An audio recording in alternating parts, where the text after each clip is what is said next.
Assalamualaikum warahmatullahi wabarakatuh. Berjumpa kembali dengan saya Taufik, calon guru penggerak angkatan 10 dari SMA Negeri 2 Kota Depok. Baik, kali ini saya tidak sendiri. Saya ditemanin oleh rekan saya Pak Wika Esa Putra. Halo Pak Wika, apa kabar? Halo Pak Taufik, sehat? Assalamualaikum. Waalaikumsalam.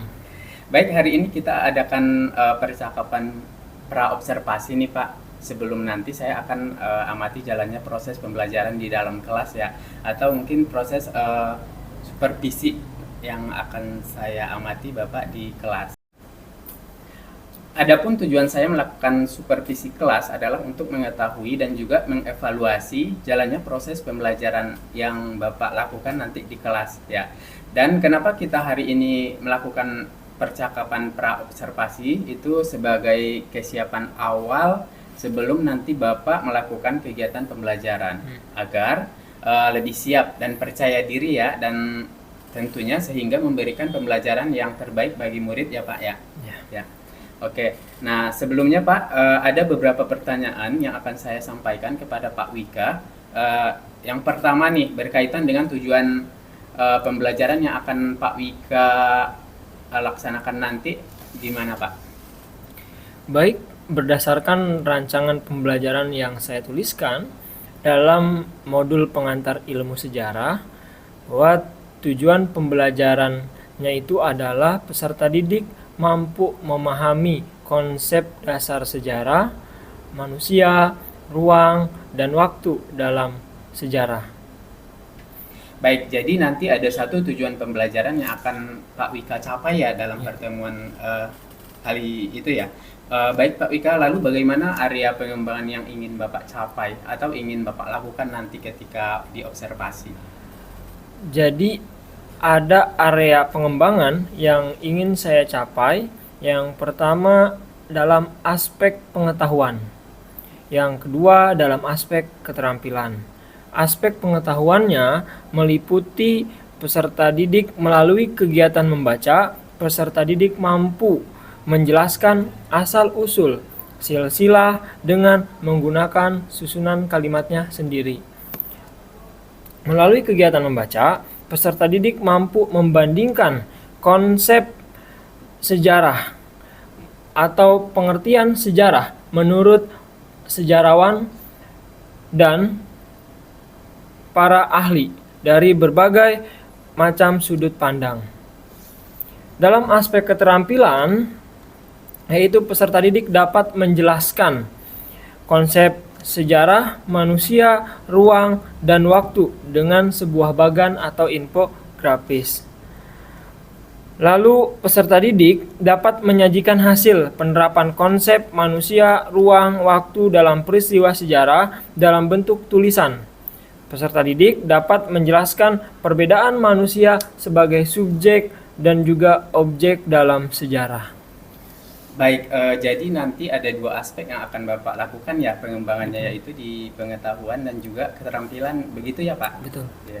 Baik Pak, lalu saya mau tahu nih Pak, bagaimana rancangan pembelajaran yang telah Bapak buat untuk pengembangan area tersebut nih Pak? Atau baik mungkin area pengetahuannya atau keterampilannya, mungkin dari segi strategi, model, ataupun metode pembelajarannya Pak, gimana? Untuk strategi yang saya gunakan, menggunakan strategi pembelajaran berdiferensiasi berdasarkan kesiapan belajar siswa yang diintegrasikan dengan pembelajaran sosial dan emosional. Kemudian, saya membagi kelompok sesuai kemampuan, keterampilan, dan keaktifan siswa. Lalu saya menggunakan metode pembelajaran berbasis proyek. Dengan model berbasis proyek dengan metode yaitu menggunakan metode diskusi kelompok, kemudian penugasan dan juga tanya jawab. Baik, jadi nanti Bapak rencananya akan menggunakan pembelajaran berdiferensiasi yang diintegrasikan dengan pembelajaran sosial dan emosional ya Pak, dengan strategi pembelajaran desk learning, modelnya itu dengan Model berbasis proyek. Berbasis proyek. Ya. Dengan metodenya metode diskusi dan tanya jawab gitu ya Pak. Baik, Kemudian Pak, lalu media seperti apa yang akan Bapak gunakan nanti di kelas? Media pembelajaran yang akan saya gunakan yaitu adalah video, terus PPT, lalu LKPD, lalu ada media kuisis. Itu yang akan saya gunakan. Bagus-bagus sekali ya Pak, media yang akan Bapak gunakan nanti ada kuisis, LKPD, PPT, video itu sudah sangat lengkap ya. Baik Pak Wika, rencananya kapan Bapak akan melakukan rancangan pembelajaran tersebut Pak? Baik Pak, saya akan melakukannya di kelas 10.8 pada hari Jumat pukul 8.30. Oh jadi Jumat ini ya Pak? Ya. Di jam ketiga atau tepatnya pukul 8.30 ya. Baik Pak, nanti ketika Bapak akan melakukan pembelajaran tersebut, saya akan melakukan observasi ya Pak dan mencatat semua hal-hal yang terjadi selama pelaksanaan pembelajaran ya, dan juga mensupervisi Bapak. Baik, sebelum saya akhiri Pak, apa yang Bapak dapatkan nih dari hasil percakapan kita saat ini? Saya menjadi lebih yakin dan mempunyai gambaran seperti apa rancangan yang akan saya gunakan nantinya saat dilakukan supervisi. Saya menjadi lebih percaya diri Pak. Baik, jadi Pak Wika nanti lebih percaya diri ya dan ini semangat ya. Baik Pak Wika, mungkin itu saja untuk percakapan kita hari ini. Terima kasih Pak atas waktunya. Semoga nanti pembelajaran yang akan Bapak lakukan berjalan lancar sesuai dengan harapan ya Pak. Terima kasih Pak. Assalamualaikum warahmatullahi wabarakatuh. Waalaikumsalam warahmatullahi wabarakatuh.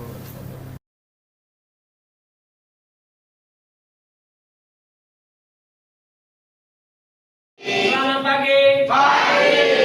Gimana kabar kalian? Oke, semoga selalu dalam keadaan baik. Amin amin ya robbal. Oke, pada pertemuan kali ini kita akan belajar tentang pengertian sejarah,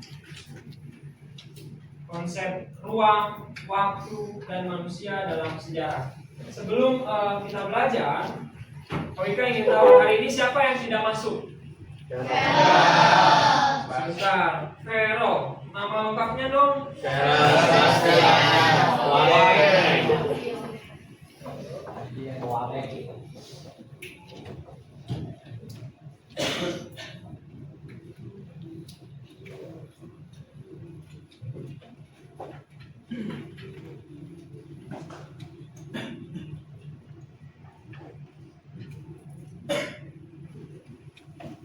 Kenapa keterangannya?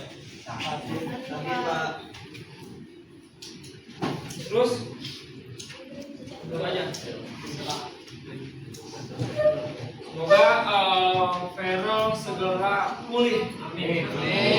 Oke, minggu lalu kalian diberikan apa? Tugas. Nah, oke, sebelum itu karena ini adalah pengawalan ya, kita belum berdoa. Tadi ketua kelas belum memimpin doa ya?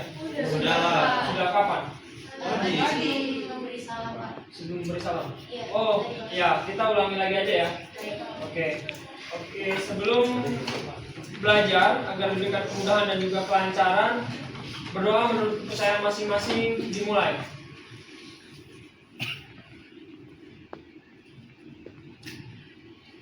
Berdoa selesai. Minggu lalu kalian sudah mengerjakan tugas apa dari Pak Wika? Buat sejarah silsilah keluarga. Oke, coba jangan keroyokan. Angkat tangan, sebutkan nama. Apa sih tantangan kalian ketika membuat sejarah pohon silsilah keluarga kalian sendiri? Coba angkat tangan. Bagaimana tantangan kalian ketika membuat silsilah keluarga? Ini tantangan ya. Oika ingin menyelami apa yang kalian rasakan gitu kan. Tentunya kalian menggunakan teknik wawancara kan? Iya. Nah, apa tantangan kalian? Sebutkan nama ya. Nama saya Mira Wimonia Purnomo, Pak. Saya sebelumnya tidak tahu nama panggilan keluarga saya karena banyak sekali. Tapi saya mewawancarai orang tua saya dengan meminta jawaban dari nama-nama keluarga saya. Jadi tantangannya sejak awal tuh apa ya? Mira ya, tidak tahu nama panjang keluarga. Nah, ketika setelah mengerjakan tugas tersebut, pada akhirnya Mira jadi tahu. Nah, ini berkaitan dengan manfaat yang Mira rasakan juga ya. Nah, sebelumnya di kelas ini ada nggak yang wawancaranya itu sampai ke buyut? Sampai ke buyut ya? Buyut kalian atau kakek kalian? Nggak ada. Wawancaranya ke siapa? Bapak dan ibu. Iya. Oke, ada yang tahu nama buyut atau kakek buyut kalian? Nenek buyut kalian? Nggak tahu. Yang tahu tadi siapa? Coba sebutkan. Aku mama saya. Mama Suryani. Wawancara dengan orang tua kamu mengetahui apa dulu profesi dari Nenek Suryani? Ibu rumah tangga. Nggak apa. Nah, ini adalah bagian untuk ke depan kalian akan belajar tentang mengenai sumber sejarah, penelitian sejarah. Nah, pada pertemuan ini kita hanya akan membahas tentang pengertian sejarah. Setelah itu kalian akan melihat tayangan video di depan dari channel Kobisa yang pengertian tentang sejarah. Setelah kalian melihat ini, Pak Wika akan bertanya kepada kalian, lalu Pak Wika akan coba menjelaskan tentang sejarah.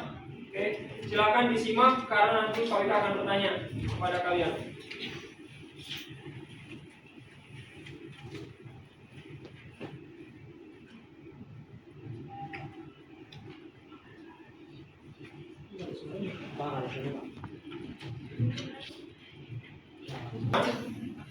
Simak, nanti Pak Wika akan memberikan pertanyaan, misalkan kalian menjawab. Random ya, Pak Wika akan menunjuk pertanyaan yang harus dijawab pertanyaan.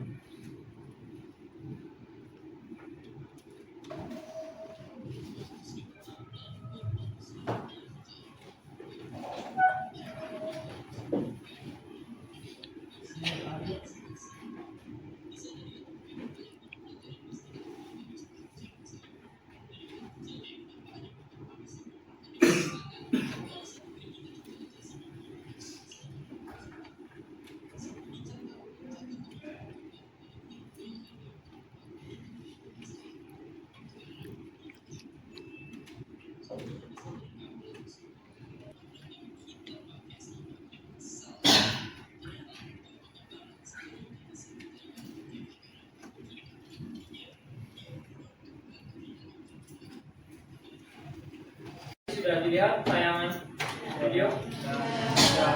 Nah, oke. Kira-kira apa yang kalian ketahui tentang sejarah? Apa itu sejarah? Oke, sebutkan nama ya. Saya Zia Kalisa.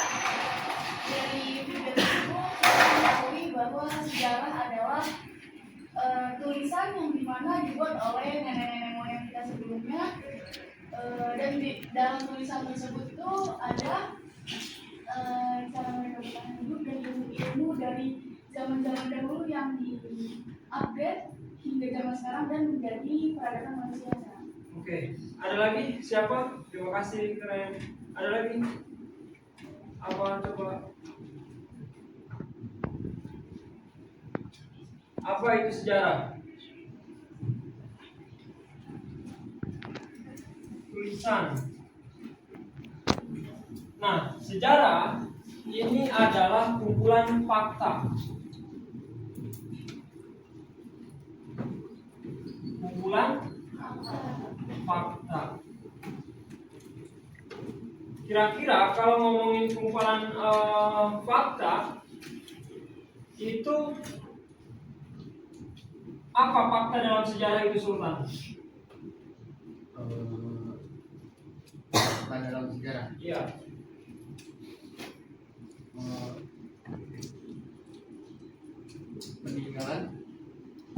Peninggalan, oke, good. Terus peninggalannya apa nih? Semacam kayak apa? Cerita atau Arsip, dokumen, foto, prasasti.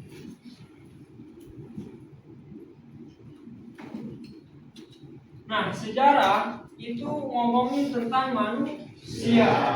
manusia itu sejarawan mengumpulkan faktanya dari foto, dokumen, arsip, peninggalan, prasasti.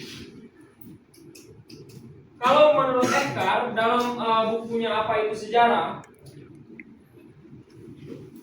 ketika seseorang itu hendak pergi ke pasar, ketika di pasar ia dihadapkan kepada penjual ikan. Dalam penjual ikan, di atas mejanya itu terdapat potongan ikan-ikan. Nah, saya menghampiri meja tersebut, saya mengumpulkannya, saya membawanya untuk pulang ke rumah. Ketika di rumah itu terserah kecap, ikan bakar, ikan goreng. Nah, jadi sejarah ini identik dengan subjektivitas. Makanya dalam sejarah itu suka ada pro kontra nggak sih? Iya nggak sih? Nah, karena itulah subjektif dari penafsiran seseorang. Nah, secara singkat di sini ada tujuan pembelajaran. Saya akan menjadikan kalian sebagai subjek atau student center yang menggali informasi, yang membaca apa itu pengertian sejarah dari sumber kalian yang kalian cari, baik dari buku, internet. Nanti silakan kalian dengan teman-teman kelompok mencari sumber tersebut.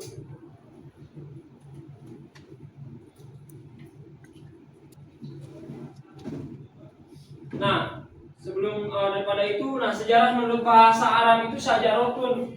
Yang kalian kemarin kerjakan asal usul silsilah. Nah, ini dari bahasa Arab, sajarotun untuk menggali asal usul. Sejarah itu nggak harus peristiwa penting dianggap sejarah, enggak.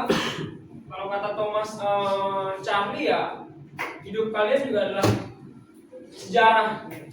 Jadi nggak perlu harus orang-orang penting. Nah, menggali asal usul kalian, ya kalian juga agar tahu manfaatnya nanti kalian bersilaturahmi dan lain sebagainya. Atau mungkin cari profesi mengambil manfaat dari nenek kakek kalian, perjuangan hidup kakek nenek kalian, itu juga adalah bagian dari sejarah. History, inquiry, menurut bahasa Inggris itu adalah history.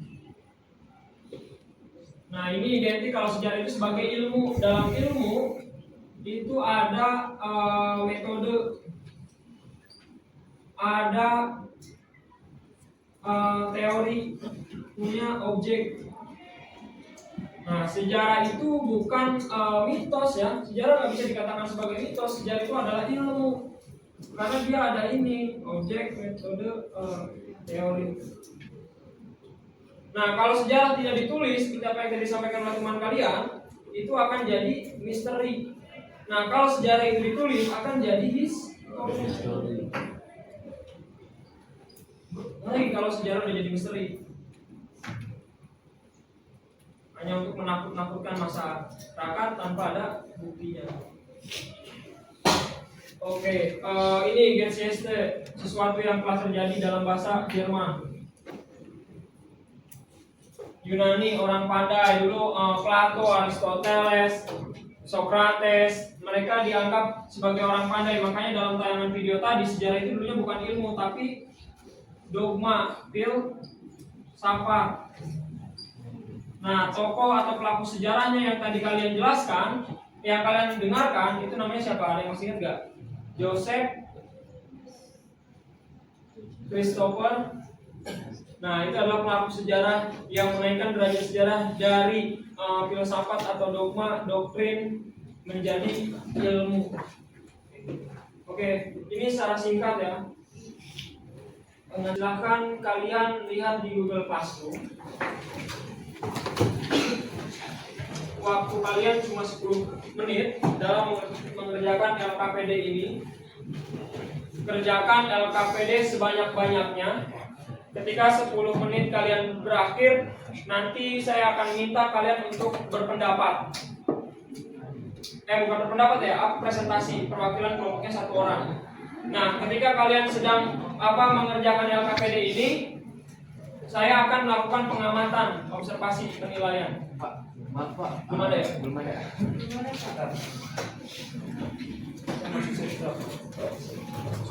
Ya.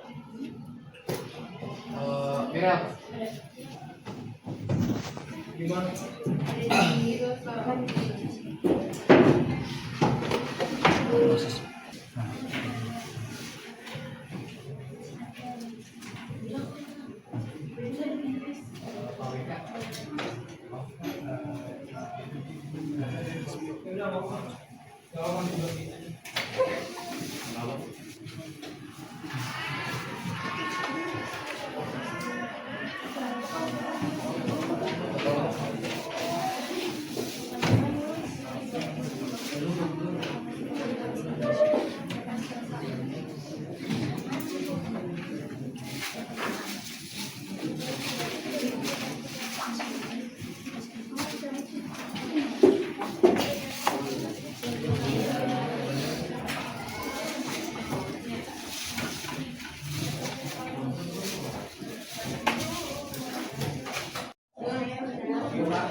Ciko nyari apa Ciko? Ciko kamu apa? Ngerjain apa? Tiga. Pak Wika. Iya Sultan. Iya, ada 3 mentok. Iya. Iya, rangkaian istilah. Iya, isinya. Secara singkat ya, nggak perlu panjang-panjang. Jadi yang penting kamu dapat poinnya. Jawaban. Alasan garis. Ini namanya bento.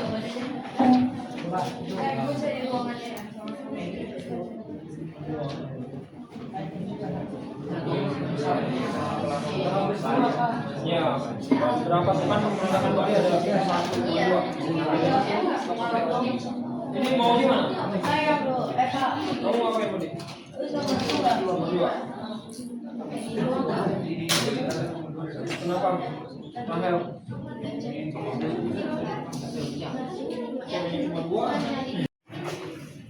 Segala aktivitasnya mau dihentikan terlebih dahulu. Saat ini akan melakukan presentasi.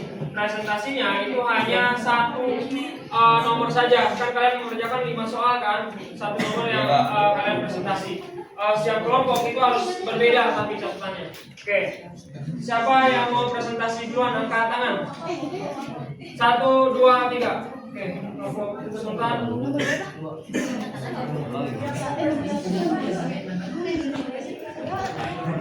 Oke, kelompok Sultan silakan untuk lakukan presentasi di tempat duduknya aja.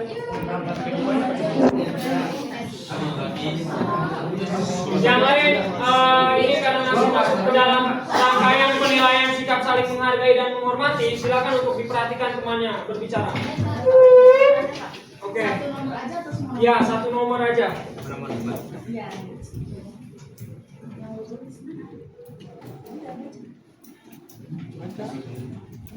Oke, silakan. Assalamualaikum warahmatullahi wabarakatuh. Waalaikumsalam warahmatullahi wabarakatuh. Ya, pagi teman-teman. Hari ini kami ingin mempresentasikan tentang tugas LKPD nomor 5 tentang pemboman Bali 2002. Tokoh yang terlibat dalam peristiwa tersebut adalah Imam Samudra, Idris, dan Gulmatin. Jawabannya pengeboman Bali 2002 atau disebut juga bom Bali 1. Alasan penting, pembalasan atas dukungan Amerika terhadap perang melawan terorisme dan peran Australia dalam pembebasan Timor Leste. Ruang dan waktu, ruang di Penis Pub dan Sari Club di Jalan Legian, Kota Bali. Waktunya 12 Oktober 2002. Sekian. Oke, kelompok yang lain ada yang pernyataannya berbeda atau sama dalam alasan penting, waktu? Tidak ada. Jika tidak ada, oke, jawabannya sudah tepat ya. Idris atau Amrozi yang melakukan pemboman di tahun 2002. Kelas dulu buat kelompok. Oke, selanjutnya silakan kelompok seperti tadi ya. Oke.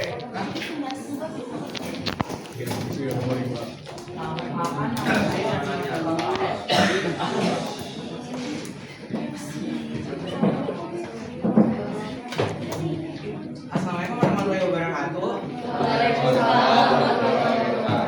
Selamat pagi semuanya. Nama saya Muhammad Dafafai selaku perwakilan dari kelompok 5 yang beranggotakan Aurora, Mirail, Naya, Caroline, Kalia, dan juga Rafael. Kita di sini saya akan membacakan KPD untuk nomor 1. Untuk nama peristiwanya yaitu kedatangan VOC untuk pertama kalinya di Indonesia pada tahun 1596. Alasan pentingnya yaitu dengan kedatangannya VOC dimulailah penjajahan Belanda di Indonesia selama 3 abad. Tambahan dari saya yaitu VOC adalah sebuah perusahaan India Timur Belanda yang secara resmi bernama Persatuan Perusahaan India Timur atau Verenigde Oostindische Company atau VOC. Didirikan pada 20 Maret tahun 1602. Kedatangan VOC di Indonesia untuk pertama kalinya yaitu pada tahun 1596. Untuk tokoh VOC yang terkenal yaitu ada Johann van Oldenbarnevet, Cornelis de Houtman, dan Frederik de Houtman. Untuk konsep ruangnya itu di Pelabuhan Bali Indonesia dan waktunya di abad ke-17 hingga abad ke-18. Sekian dari saya, kurang lebihnya mohon maaf. Terima kasih.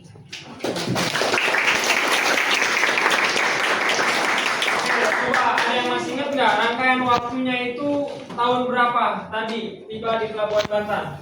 1590. Nah, oke, udah bagus untuk kelompok yang tadi melakukan presentasi. Ada. Kalau kalian coba lihat lagi ini siapa? Ini dan namanya ada Ahmad Subarjo ketika membacakan proklamasi. Nah, ini melihat pernyataan dari unsur manusia yaitu ada Soekarno-Hatta, orang lain yang hadir dalam pembacaan teks proklamasi 17 Agustus 1945. Ada kedudukan unsur yaitu Rumah Insinyur Soekarno yang saat ini menjadi rumah proklamasi di Jalan Pegangsaan Timur nomor 56 Jakarta Pusat yang bertempat di Menteng. Dan waktunya itu pelaksanaan teks proklamasi pada 17 Agustus 1945. Nah, yang menyangkut ruang itu bertepatan dengan lingkup lokal, nasional maupun internasional. Nah, kayak kalau saya jelaskan terjadi pembantaian atau genosida di Palestina itu masuk ke dalam lingkup apa? Ruang apa? Internasional. Terjadi pemberontakan di Banten pada tahun 1888 itu masuk ke dalam ruang nasional atau lokal? Lokal dan masuk ke dalam lokal ya. Nah, tergantung melihat di mana sejarah itu bisa berkembang. Nah, inilah kurang lebih pada pembelajaran kita pada saat ini, itu membahas tentang unsur sejarah, terus mengenai waktu dalam sejarah itu kalau di Eropa terbagi menjadi 3, ada zaman klasik, ada zaman modern dan juga zaman kontemporer. Ada zaman pertengahan dan juga zaman modern. Kalau di Indonesia ada prasejarah, zaman kuno, zaman Islam dan juga zaman modern. Minggu depan kita akan membahas tentang konsep waktu dalam perkembangan, kesinambungan, pengulangan, dan perubahan. Nah, itu yang dimaksud dengan periodisasi. Nah, ada yang ingin ditanyakan sejauh ini? Tidak ada. Jika tidak ada, mungkin cukupkan. Tidak ada pertanyaan. Sampai bertemu di pertemuan berikutnya. Saya akhiri. Bila bismillah. Assalamualaikum warahmatullahi wabarakatuh. Waalaikumsalam warahmatullahi wabarakatuh.